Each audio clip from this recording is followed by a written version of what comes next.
함께 읽겠습니다. 여호와여, 내가 주께 부르짖으오니 나의 반석이여, 내게 귀를 막지 마소서.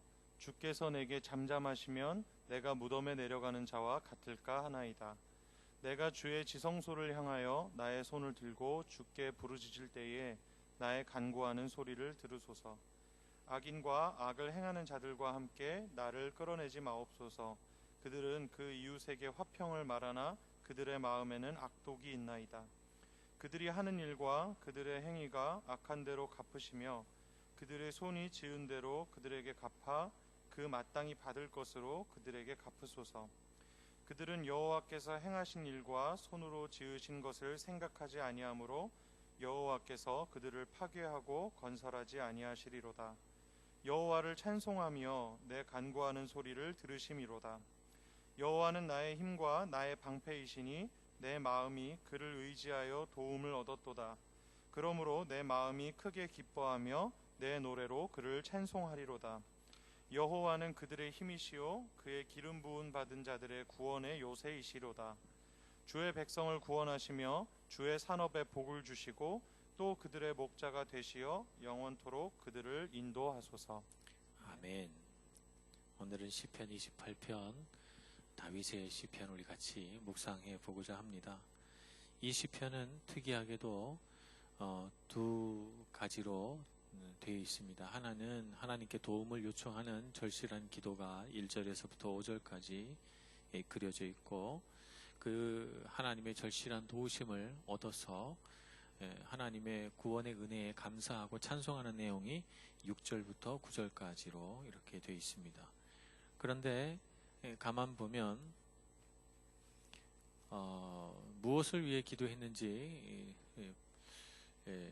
우리가 짐작할 수는 없지만 간구하는 사람과 간구하는 내용이 약간 다르다는 것을 금세 알 수 있습니다. 하나는 28편 1절부터 5절의 내용을 보면 내가 주께 부르짖는다고 했는데, 그러면 하나님이 간구하시는 이 소리에 응답하셨다고 하면 6절에는 내 간구하는 소리에 하나님께서 들으셨다, 그래서 내가 기뻐한다라고 해야 되는데, 여기 보면 내 간구하는 소리를 듣고 그들이 힘을 얻는다고 되어 있어요. 그래서 여호와는 그들의 힘이시요 그의 기름 부음 받은 자의 구원의 요새시로다. 주의 백성을 구원하시며, 이렇게 되어 있죠.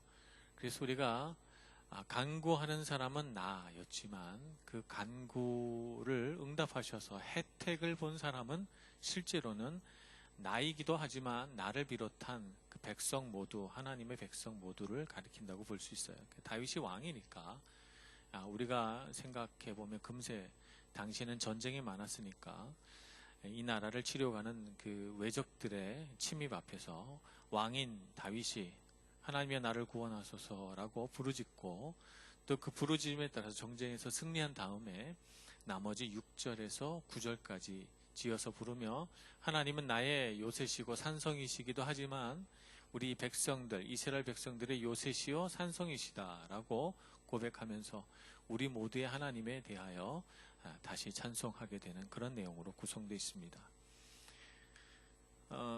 오늘날에는 이제 전쟁이 흔하지 않고, 오늘날에 만약에 전쟁이 일어난다면 고대 시대의 전쟁과는 양상이 크게 다릅니다. 오늘날의 전쟁은 대량 살상 무기가 있기 때문에 핵폭탄이 터질 수도 있고 화학 무기가 터질 수도 있기 때문에, 그리고 예전에 사용했던 폭탄의 수십 배에서 수백 배, 수천 배가 되는 그런 폭탄이 만들어져 있기 때문에요. 오늘날의 사람은요, 전쟁이 일어나면 추풍 낙엽으로 죽을 수 있어요.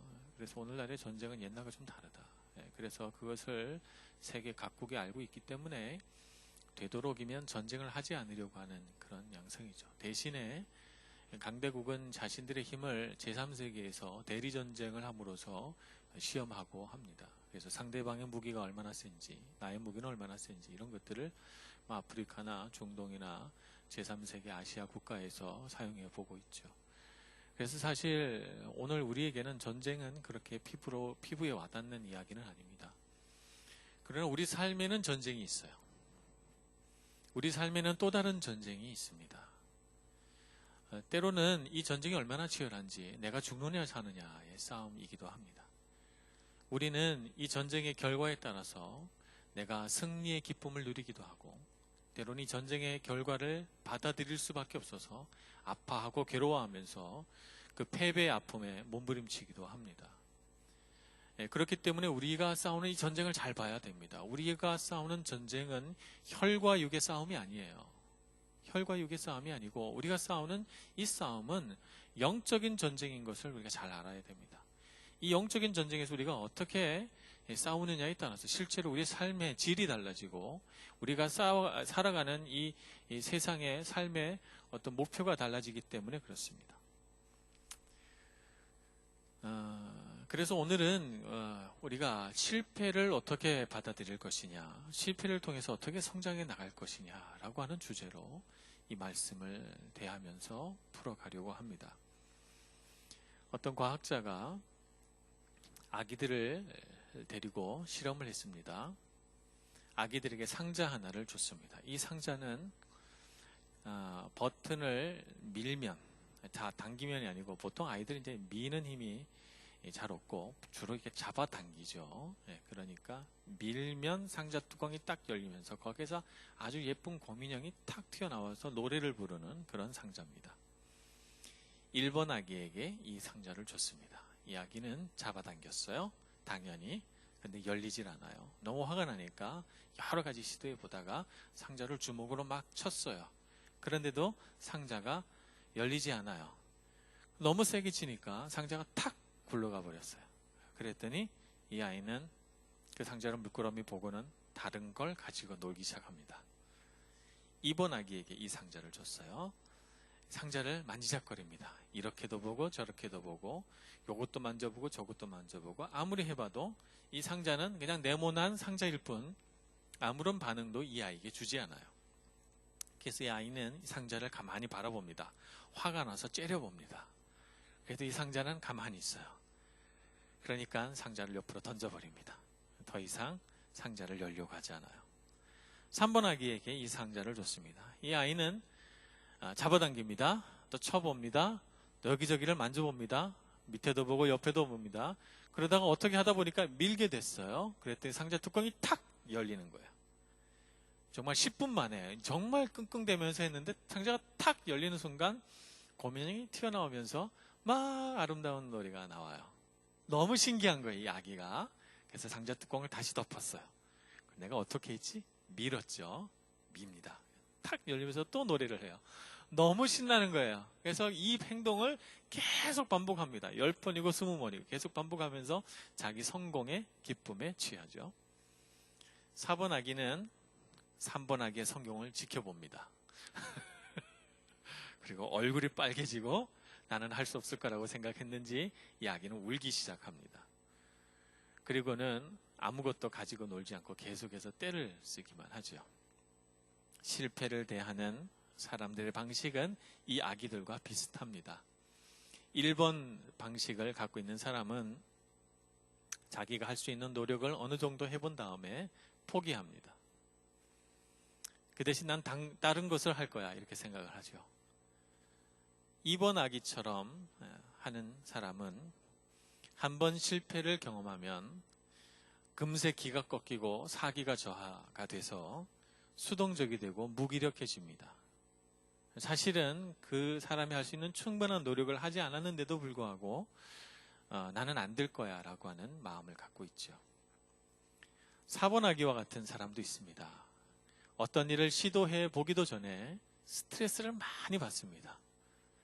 누군가가 성공하는 것을 보게 되면 그 스트레스는 더욱 커지고 내가 만약 실패한다면 나의 무능력함과 나의 소질없음 이런 것들이 분명히 다 사람들에게 밝혀질 거라고 나의 정체는 드러나고 말 거라고 생각합니다. 그래서 대단히 두려워합니다. 도전 자체를 해보려고 하지 않죠. 그러다 보니까 상대방이 어떻게 해서 성공했는지 그것을 주의 깊게 지켜보고 나도 저 방식 저런 어떤 행동을 하는 것이 좋겠다라고 생각하지 못합니다. 명확한 사고를 하지를 못하죠. 우리 삶의 실패를 어떻게 다루어야 될까요? 많은 사람들이 이 세상에서 실패를 경험합니다. 에디슨 같은 사람도 위대한 발명가인데 그는 전구라고 하는 이 위대한 이 빛을 나오게 하는 이 발명품을 발명하기 전에 수없이 많은 실패를 경험했어요. 제가 에디슨 전기를 읽어봤는데 아주 오래됐죠. 제가 초등학교 다닐 때니까. 굉장히 오래됐는데 하여튼 전구가 터지는 그 실패를 무수하게 했다고 합니다. 전구 안에는 지금 백열등이라고 불리는 이 전구 안에는 강한 빛을 내는 필라멘트가 들어가는데 이 필라멘트를 발명해낸 것이 에디슨이에요. 빛을 내면서도 끊어지지 않는 이런 필라멘트를 발견해내고 그렇게 되려면 어떤 재료를 써야 할지 이 전구가 열을 내면서도 이 필라멘트가 타지 않으려면 진공 상태의 구 안에 넣어야만 된다는 걸 드디어 알아내서 그것도 우연한 실수로 그가 알아내게 돼서 전구라고 하는 진공 상태의 구를 만들고 그 안에 공기를 다 뺀 다음 필라멘트가 빛나게 만든 것입니다. 그래서 성공했죠. 사람들은 무엇만 기억합니까? 성공만 기억해요. 그러나 그 성공이 있기 전에 에디슨은 무수한 실패를 했다는 것을 우리가 알아야 되고 더 중요한 것은 그 무수한 실패에도 불구하고 에디슨은 포기하지 않았다는 거죠. 근데 오늘날 많은 사람들이 이런 실패에 대한 잘못된 사고를 하기 때문에 실패하면 두려워합니다. 거기에 나의 연약함이 있고 거기에 나의 한계가 있고 그것이 나의 부족함이고 나는 그럴 수밖에 없고 나는 계속해서 실패할 거라고 하는 그런 사탄의 거짓말에 속습니다. 그래서 나 안 돼라고 나를 결정하고 대신 다른 것을 하려고 하고 더 이상 성공하지 못할 거라고 하는 두려움에 몸을 떨면서 대단히 소극적으로 변해가는 것입니다. 맞습니다. 실패는 우리를 아프게 합니다. 우리를 실망시키고 우리로 하여금 힘이 빠지게 만들고 실패하면 우리는 다치게 됩니다. 우리 마음을 다치고 우리 영이 다치고 우리 삶에 분명한 아픔이 있습니다. 그것을 우리가 부인할 수는 없죠. 그러나 실패를 침착하게 받아들이고 내가 왜 실패했는가를 알아내서 다음에 내가 어떻게 시도해야 할지 다음에 내가 무엇에 도전해야 할지를 분명하게 깨달으며 나는 성공할 수 있다고 스스로 믿고 도전하는 사람에게만 성공이 주어지지 계속해서 실패할 거라고 하는 자기 암시 속에서 사탄의 거짓말에 속아서 계속해서 시도하지 못하고 다른 사람들이 왜 성공했는가를 주의 깊게 지켜보지 않는 사람은 명확한 관점을 잃어버리게 되는 것입니다. 그 중에서도 가장 나쁜 것은 실패로 인한 상처를 방치한다는 것이죠. 한번 실패를 경험하고 나서 위축된 우리의 마음은 또 다른 실패의 가능성을 담게 됩니다. 그래서 이 다치고 아픈 마음이 또 다른 실패를 부르고 그래서 그 마음이 계속해서 병들게 되면 사실은 감기에 걸렸을 뿐인데 이걸 방치해둬서 폐렴이 되는 것과 똑같습니다. 그래서 우리는 실패라고 하는 것은 그냥 우리가 잠시 감기 걸렸을 뿐이에요. 우리가 조금 이겨낼 수 있어야 됩니다. 그러면 어떻게 하면 우리가 실패를 딛고 우리가 성공이라고 하는 위대한 열매를 우리 삶 가운데 맺어갈 수 있을까? 아니, 성공을 하지 못한다고 하더라도 우리는 성공을 향하여 계속해서 도전하고 또 도전할 수 있는 실패도 불구하고 계속 도전해 나갈 힘을 어떻게 얻을 수 있을 것인가? 첫째, 우리는 하나님 경외하는 법을 배워야 합니다. 이것이 왜 필요한가 하면 하나님을 경외할수록 하나님은 커지고 세상은 작아지기 때문에 그렇습니다. 하나님을 두려워하면 두려워할수록 우리는 사람을 두려워하지 않게 됩니다. 하나님의 섭리와 다스리심을 알고 하나님 경외하는 삶을 살아가게 되면 그만큼 사람의 지배를 덜 받게 되고 사람의 인정과 칭찬에 목마르며 살아가지 않게 된다는 사실입니다. 하나님을 경외한다는 사실이 대단히 중요합니다. 많은 사람들이 하나님 경외하는 마음을 너무나도 쉽게 너무나도 빨리 잃어버립니다. 그렇기 때문에 어떤 실패 앞에서 하나님의 섭리와 하나님의 다스리심에 대하여 묵상하지 못하고 실패는 나 자신의 무능력함과 나 자신의 연약함을 증명한 것이라고 그렇게 받아들입니다. 그래서 사실은 실패 그 자체가 주는 아픔보다 그 생각, 실패는 나에 대한 증명이다 라고 하는 이 생각이 우리를 더 많이 아프게 하는 것이죠. 그렇지 않습니다. 실패는 하나님이 우리를 가르쳐 가시는 학교입니다. 우리가 얼마나 연약하고 부족한 사람인가를 증명하는 검사소가 아닙니다.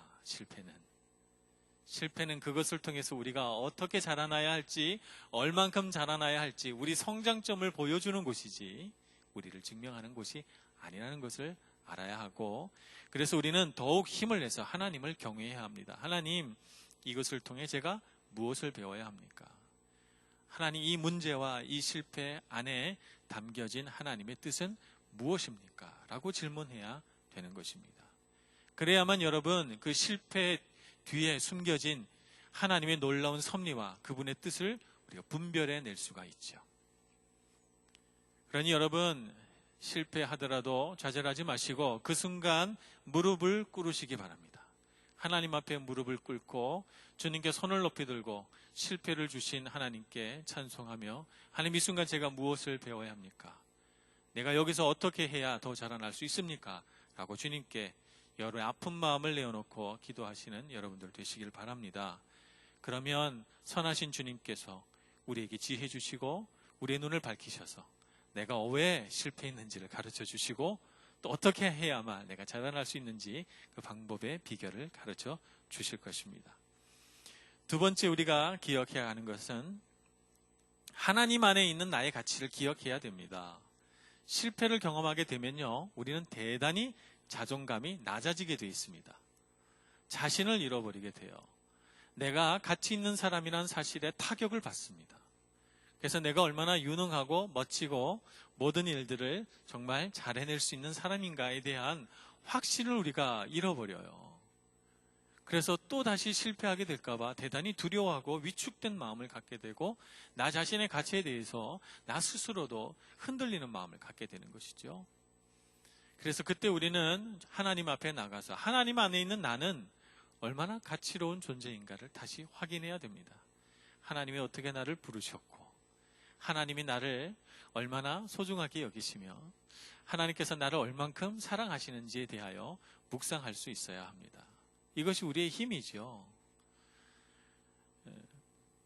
이것이 굉장히 능력 있는 일입니다. 제가 여러분들께도 말씀드렸지만, 제가 하나님을 인격적으로 만난 후에 제 안에 일어난 가장 놀라운 변화가 성경이 읽혀진다는 것이었는데, 사실 저는 모태신앙이긴 하지만 제가 22살에 하나님을 인격적으로 만나기 전까지 성경을 제 스스로 찾아서 읽으려고 시도해 봤던 적이 거의 없었던 것 같아요.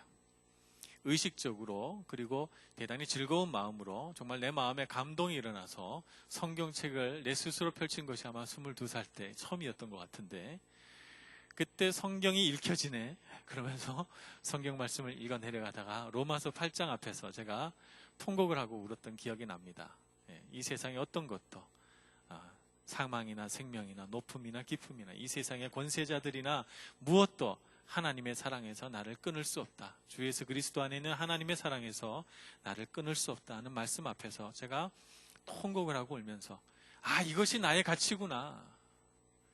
나는 이렇게 가치롭고 나는 이렇게 하나님께 사랑받는 사람이구나. 내가 왜 이제껏 몰랐을까? 왜 나는 여지껏 이 하나님의 사랑을 붙들고 살지 않고 엄마 아빠가 나를 더 많이 사랑해 주기를, 세상 사람들이 나를 인정해 주고 칭찬하기를, 내가 얼마나 중요한 사람인지 사람들이 나에게 말해주기를 기다려왔던가. 더 이상 사람들이 나를 칭찬하지 않아도, 나를 인정해 주지 않아도 나는 매우 가치롭고 나는 많이 사랑받고 하나님께서 인정하시는 사람이구나 하는 것을 깨닫게 됐습니다. 그 순간 제 마음 가운데 형용할 수 없는 힘이 느껴졌어요. 그것이 우리의 힘입니다. 여러분, 세상 속에서 실패를 경험했다는 것이 여러분이 사랑받지 못할 가치를 갖고 있다는 것을 말하지 않아요. 그렇지 않습니다. 하나님 우리를 사랑하십니다. 사랑하시기 때문에 우리가 때로 실패하고 때로 좌절하고 때로 우리가 실패를 경험하지만 결코 하나님의 사랑을 끊을 수 없습니다. 우리를 향하신 하나님의 사랑에서 말이죠. 오늘 우리 아까 찬양할 때도 그 찬양이 나왔는데 찬양을 부르면서 마음이 울컥해졌어요. 로마서 8장이 갑자기 생각이 나면서 참 감사하다. 그때 이후로 정말 25년의 세월이 흘렀는데 아직까지도 주님께서 나를 이렇게 선하게 이끄시는구나, 이런 생각이 들면서 하나님의 사랑 얼마나 위대한가 하는 생각을 해봤습니다. 여러분, 실패 속에서 여러분의 가치를 잃어버리지 마시기 바랍니다. 하나님 안에 있는 우리의 가치를 기억해야 됩니다. 그러니 여러분, 로마서 8장이든 혹은 여러분 마음속에 받은 은혜의 말씀이든 기억하시고 얼른 그 말씀을 펴셔서 그 말씀을 수없이 무한 반복하여 읽으시고 하나님의 사랑을 확증하시기를 바랍니다. 세 번째, 하나님의 관점을 회복해야 합니다. 실패를 경험하면 우리의 눈이 잘못된 관점을 갖게 됩니다. 잘못된 곳을 보게 돼요. 실패를 경험했기 때문에.